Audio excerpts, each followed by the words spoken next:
Bonjour, c'est Anne-Sandrine Di Girolamo au micro des Ondes de l'Imo, le podcast immobilier attentif et curieux. Constant Renoir a opéré une transformation professionnelle complète et très importante. Il était boulanger-pâtissier, il est devenu conseiller immobilier, troquant au passage des nuits courtes et des conditions de travail difficiles, avec un métier qui le rend particulièrement heureux. Pourquoi et comment a-t-il opéré sa métamorphose? Et si c'était à refaire, quels seraient ses choix? Les réponses de mon invité sont si percutantes que je suis certaine que vous vous souviendrez de son témoignage. Constant Renoir, bonjour. Bonjour Anne-Sandrine. Depuis la crise du Covid, les métiers de la boulangerie, de la pâtisserie, de la restauration ont été très valorisés et on a entendu pas mal d'histoires de salariés qui ont repris le chemin de l'école pour se former à ces métiers de bouche et changer complètement de vie au passage. Vous avez fait en quelque sorte l'inverse. Vous avez quitté le métier de boulanger-pâtissier pour venir travailler dans l'immobilier. Pourquoi ? Alors déjà, je trouve ça très bien d'aller au fond de ses idées. Oui. Donc j'encourage vraiment tous ceux qui veulent se lancer à pas hésiter. La devise du loto, c'est tous les gagnants ont joué. Oui. Tentez votre chance. Si vous avez envie de le faire, faites-le. Et alors pourquoi j'ai fait le chemin inverse? Précisément parce que j'ai fait le tour du sujet. En fait, je me suis investi à fond dans la boulangerie-pâtisserie. Alors bien sûr, j'aurais pu continuer, j'aurais pu devenir patron, j'aurais pu continuer à me former parce que c'est un sujet d'étude infini. Mais au bout de 6 ans, à travailler de nuit, à faire beaucoup d'heures, souvent pas très bien payées, dans des conditions assez difficiles, je me suis posé des questions. Et au bout d'un moment, j'ai eu envie de changer de vie. Voilà. Et comment votre reconversion s'est-elle faite ? Alors très simplement, Oui. par le biais d'une soirée carrière. Oui. Je sais que les agences en organisent en ce moment. Ça se faisait déjà à l'époque. En fait, je suis rentré chez Century 21 pour la même raison que les clients. Parce qu'il y a des agences partout. Et parce que sur l'agence, en l'occurrence, à côté de chez moi, c'était écrit Century 21 recrute. Et donc j'ai participé à une soirée carrière. J'ai fait la connaissance de mon futur patron. Le contact est bien passé. J'ai senti que chez lui, donc pour parler de mon agence, donc Century 21, Arago-les-Gobelins, il y avait une vraie exigence et c'est ça qui m'a plu. Ça m'a rappelé en fait certains anciens patrons que j'avais eu en boulangerie-pâtisserie qui étaient reconnus dans le métier et qui avaient une exigence de travail, et à leur contact, j'ai appris des choses, j'ai appris vite.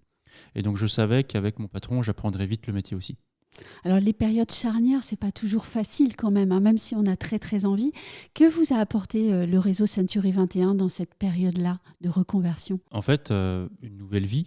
Ça peut paraître bateau de le dire, mais c'est ça. Oui. J'ai appris un métier de A à Z. Ma vie a beaucoup changé puisque je suis devenu papa 2 fois. Alors, on ne voit pas forcément le lien de prime abord, mais en fait, comme j'étais dans un métier qui d'un coup me semblait beaucoup plus agréable, avec une meilleure rémunération, ça m'a permis de me projeter. Et finalement, Century 21 m'a fait grandir. On peut le dire comme ça, j'ai grandi avec l'entreprise. Vous êtes autorisé à avoir une vie différente et puis aussi à rêver d'une vie personnelle plus riche, puisque les enfants, ça enrichit. Absolument. En fait, il y a un point commun entre tous les gens qui ont fait de l'artisanat avant de venir, c'est qu'en comparaison, l'immobilier, c'est le Club Med. Alors, je ne suis pas en train de dire que c'est un métier facile, il y a des hauts et des bas.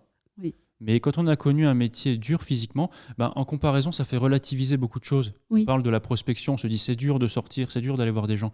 Mais dans l'absolu, sortir dehors, il fait beau, aller discuter là, avec les gens, travailler avec le sourire et être payé pour ça, c'est incroyable en fait. C'est objectivement moins difficile que de commencer sa journée à 4h du matin. C'est ça. Effectivement. Voilà. Mais d'un autre côté, c'est pas facile non plus. Il y aura des moments de doute. On n'arrive pas à séduire tous les clients. Donc forcément, c'est une remise en cause permanente. Il y aura aussi des hauts et des bas. Des jours où on pensera que l'affaire est faite et puis au final, tout s'écroule. Certains diraient que votre choix aussi est à contre-courant. Alors je m'explique que c'est un choix pas tout à fait parfait parce que le secteur de l'immobilier en ce moment, il est en pleine mutation, en pleine définition de ses fondamentaux. Certains diront qu'il est en crise. Donc peut-être que vous avez fait le chemin à contre-courant. Qu'est-ce que vous répondrez à ces personnes-là ? Qu'à mon sens, il n'y a pas de crise. Oui. On a ce côté très, très négatif en France. On aime se faire peur, en fait. Et puis on le répète, on aime bien le dire tous les jours. Oui, mais parce que ça fait vendre. C'est notre instinct, quelque part. Ce qui fait peur, ça nous maintient éveillés.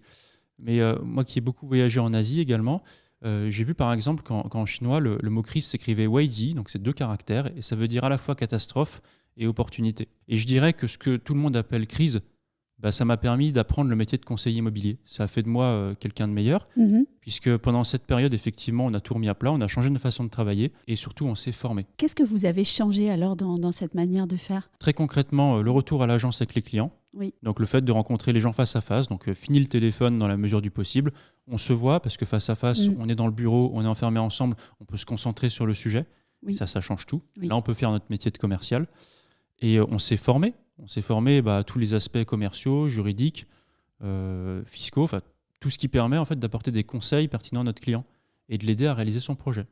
On n'est pas seulement là pour ouvrir une porte et prendre une commission. Ça, c'était le monde d'avant.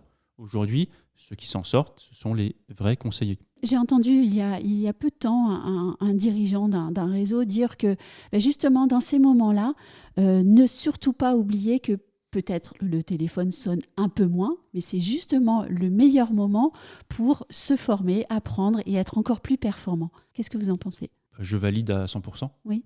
Après, dans notre métier, on a une chance, c'est qu'on est aussi des négociateurs. Notre but, c'est quand même de conseiller le vendeur et l'acheteur, donc en gros de les faire se rencontrer. Et par exemple, dans le domaine du neuf, ils n'ont vraiment pas de chance parce qu'eux sont contraints par des coûts de construction. Et donc au final, si le coût des matériaux augmente et que le budget des acheteurs baisse, ils peuvent se retrouver coincés. Alors que nous, finalement, le prix des biens, il est déterminé par la négociation. Donc si on est assez pédagogue avec notre vendeur, on va lui expliquer le marché. On va pouvoir mettre en place une stratégie avec lui. Et on va le pousser à s'adapter au nouveau budget des acheteurs. Oui, donc quand on vous écoute, on comprend aussi la force du conseil. Mais c'est fondamental. Oui. Mais d'ailleurs, moi, tous les matins, je me pose la question de pourquoi est-ce que les gens viendraient me voir, pourquoi est-ce qu'ils recourraient à mes services, alors que pour parler chiffres, la commission moyenne qu'on prend, c'est environ 20 000 euros sur Paris. C'est la commission moyenne. Est-ce que dans votre vie, vous avez déjà payé 20 000 euros juste pour un service ? Quelque part, c'est rare. Il faut en être à la hauteur. Oui. Et ce que je dis souvent à mes clients, c'est qu'un bon professionnel coûte cher, mais un mauvais peut coûter beaucoup plus. Quelles sont les questions les plus courantes des clients en ce moment ? Les mêmes que les vôtres, en fait. Comment se porte le marché ? C'est la question qu'on a tous à l'esprit. Alors, nous, on a senti qu'il y avait un problème très en avance par rapport aux médias, parce qu'effectivement, début 2022, quand les taux d'emprunt bancaire ont commencé à augmenter, d'un coup, on s'est rendu compte qu'il n'y avait plus de clients. Le téléphone ne sonnait plus, effectivement, il n'y a plus personne qui rentrait à l'agence. Et c'est quand notre courtier, celui avec lequel on travaille, nous a envoyé le tableau de capacité d'emprunt, où là, on s'est rendu compte effectivement de l'impact concret de la hausse des taux. Les taux, en 2 ans, ils sont passés de 1 à 4%, en moyenne sur 25 ans. Donc un acheteur lambda a perdu environ 30% de budget. Mais en face, les prix n'ont pas baissé de 30%. Oui. Donc il y a un problème. Il y a quelque chose qui coince. Un croisement gênant. Ouais. Et on a une chance incroyable sur Paris, c'est que les acheteurs déjà ont de l'argent. Ils avaient de l'apport, donc ils ont fait des concessions. Ils ont augmenté leur apport, ils ont demandé de l'aide à la famille. Ils ont fait des concessions sur la surface des appartements. Oui. Si aujourd'hui une famille a besoin de 2 chambres, elle ne peut pas faire de concession sur le nombre de chambres, mais elle pourra viser peut-être un appartement plus compact avec 2 chambres. Mais il y a quand même une partie du chemin que les acheteurs ne peuvent pas faire. Alors en ce moment, les taux sont en train de rebaisser légèrement. Est-ce qu'on va revenir à des taux historiquement bas ? C'est peu probable, pas dans l'immédiat en tout cas. Mais ça veut dire qu'il y a une partie du chemin qui doit encore être accomplie côté vendeur. Et j'aime bien cette expression, le chemin en fait. Quand on vous écoute, on comprend que vous êtes très attaché à suivre vos clients et à faire un bout de chemin avec eux. Et fondamentalement, oui. C'est ce qui faisait dire à Laurent Vimont qu'on fait le plus beau métier du monde. Oui. Parce qu'en fait, on réalise des projets de vie. Et c'est à la fois beau, mais c'est aussi une énorme responsabilité. En fait, je considère que je n'ai pas le droit à l'erreur. Je dois être précis et je dois être de bons conseils pour mes clients. Sinon, je ne mérite pas mes honoraires. Et si c'était à refaire, alors je connais la réponse, mais bon, je vous pose quand même la question.